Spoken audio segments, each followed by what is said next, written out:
Voice ergonomics is a part of large ergonomic field. We have several different kind of ergonomic fields, and communication and voice ergonomics is one part of it. The purpose is to inspect and explore environment and activity to develop and treat environment suitable and effective for speech communication.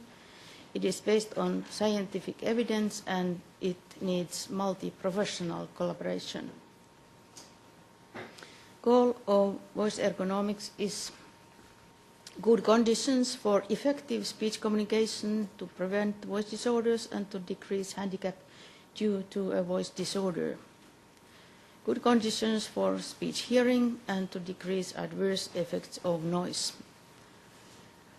Features of good voice ergonomic conditions are vocal organs are not overloading, no symptoms that decrease performance, no risk for a disease, for example, vocal nodules, no interference with the concentration, no interference with memory, no interference with learning, and no annoyance.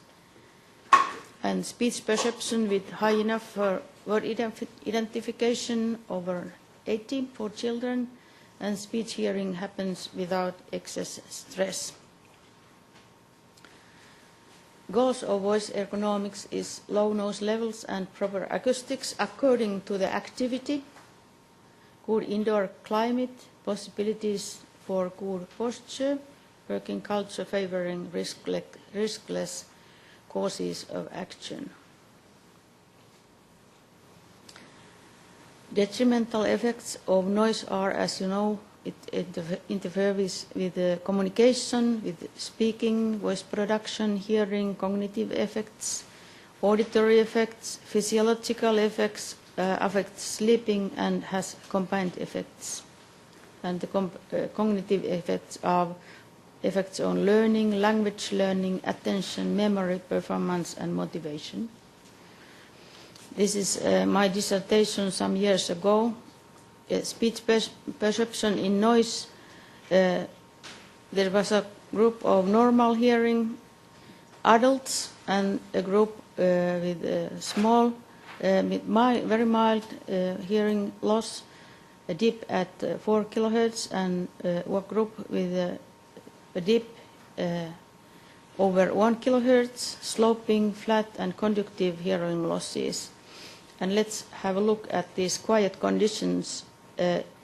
All the subjects had very good discrimination or word identification in quiet conditions, but when there is noise, there was no reverberation, so these signal-to-noise values are a little bit comic.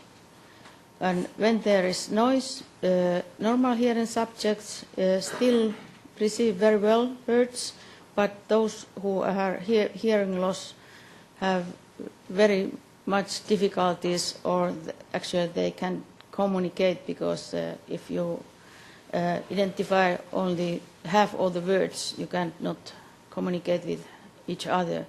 And notice that even those who have very mild hearing loss, they have in noise a lot of difficulties in perceiving speech. This is a quite new study where it's adults and children, 12 years, 9 years, 6 years old, and different reverberation time conditions. And here again, in quiet conditions, all perceive very well these words in sentences, but when noise is increasing, the identification decreases, and it decreases much more in children than in adults. In conditions where adults still manage very well in speech communication, children don't. And notice also that reverberation time difference of half a second corresponds to 15% of perception in children, or even some more. So quiet conditions to children is very important.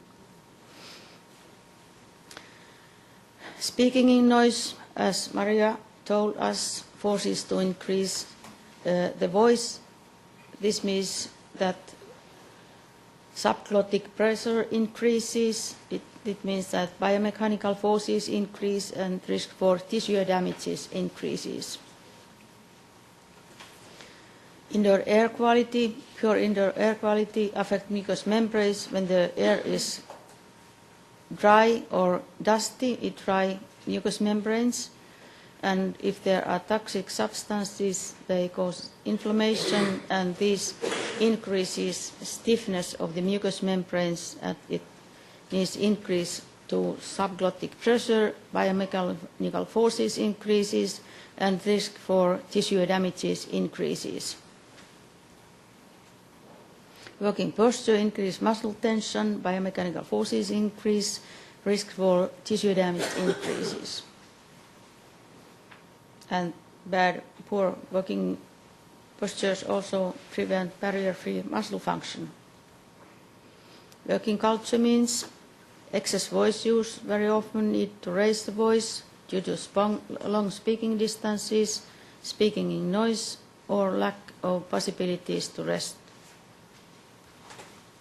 Now, Leena, you can present. We had in Finland a group of experts, and we created a voice ergonomic assessment handbook and checklist. You have it is in Finnish, written and then translated to Swedish. And it is a tool to check in working places if there are some voice ergonomic risk factors. And there are several fields: noise, indoor air quality, posture, and working culture. In noise, there are 18 different risk factors to assess: indoor air quality 16, posture 11, and working culture 8. Together 53 different risk factors. And we had a study in which we had 40 classrooms in 14 different schools. So we assessed quite a lot these risk factors in schools. This is an example of a form of noise which has several tables. For example, evaluation of noise caused by ventilation and equipment, and etc.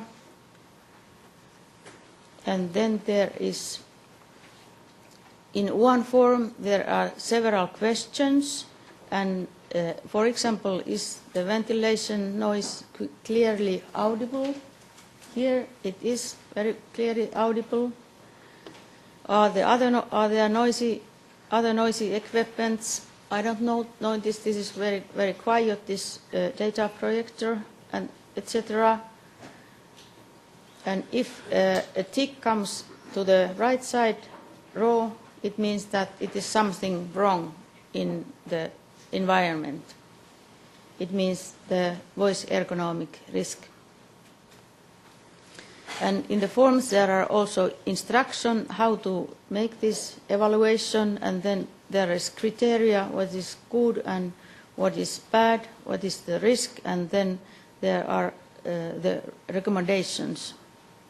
For example, take contact with employer to measure the level of noise, and etc. Indoor air quality, there are 5 different forms, and posture, there is one form including 11 different factors to study. Working culture,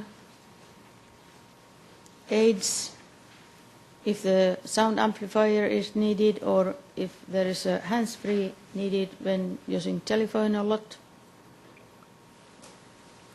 So is there a need to improve in school environment voice ergonomic conditions?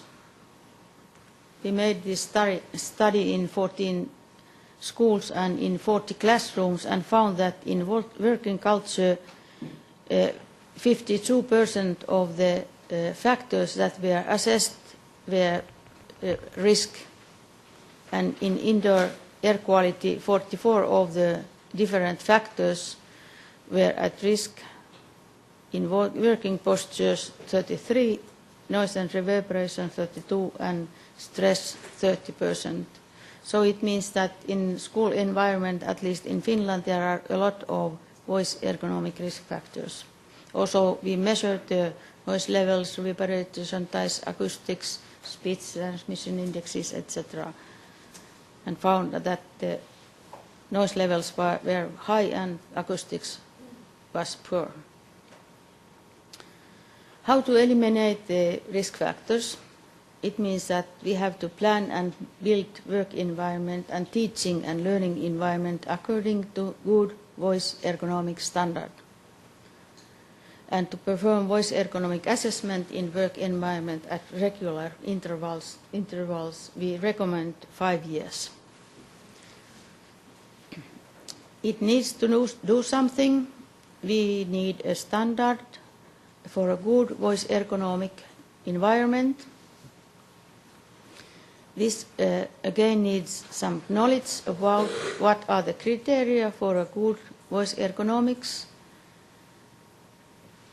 and that the criteria are collected together. We know that we have several different standards for indoor air quality or acoustics and etc. They have to be collected together, and if there is something missing, we have to add more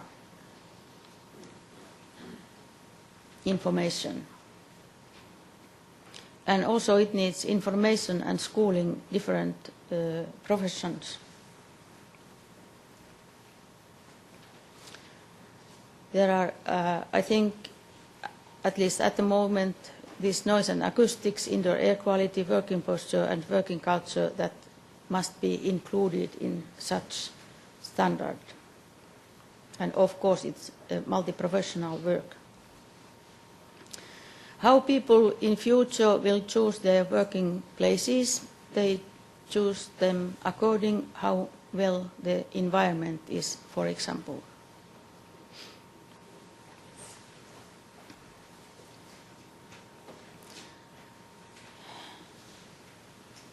The goal of the voice ergonomic work is that the noise levels are low and the acoustics is proper according to the activity. It means what the pupils are doing in the classroom, how they are working there, group working or how.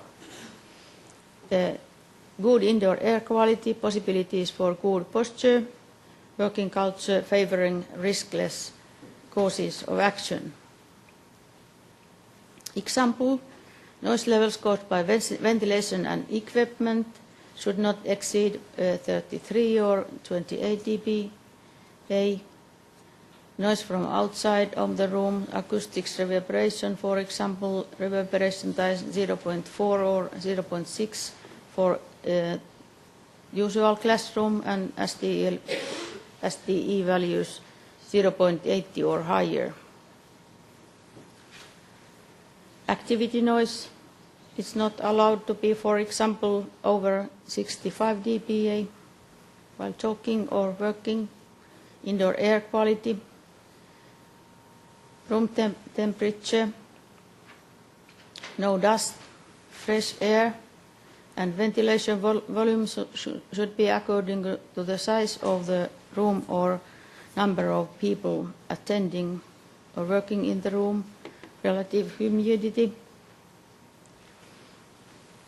working posture, the furniture should be adjustable, and tables and chairs and equipment should be possibility to place so that the posture can be good. For example, here I would like to have a little bit higher chair. Working culture, arrange the group members so that the distance is as short as possible, for example. Eliminate noisy equipment near the speaker and listener.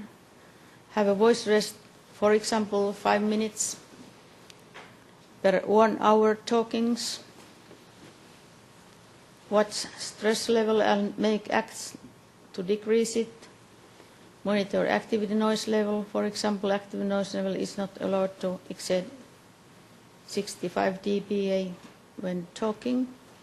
Use of aids, amplifier when raised voice is needed, or hands-free if you are talking in telephone more than 10% of time, working time, or over 5 minutes calls, for example. And then again, in future, the workers choose their working conditions working places according to the conditions. It needs information and schooling for the developers, planners of building, architects, acousticians, engineers, to those who are building the spaces according to plans, planners to furnishing and decoration, to those who buy equipment, to those who plan the work, to employee. It needs a barrier-free environment and good practices of activity while working. It needs scientific knowledge and multi-professional collaboration. And every time they are asking how much it costs, no much, things also only will be made according to the best of our knowledge. It's not always the question of money. Thank you.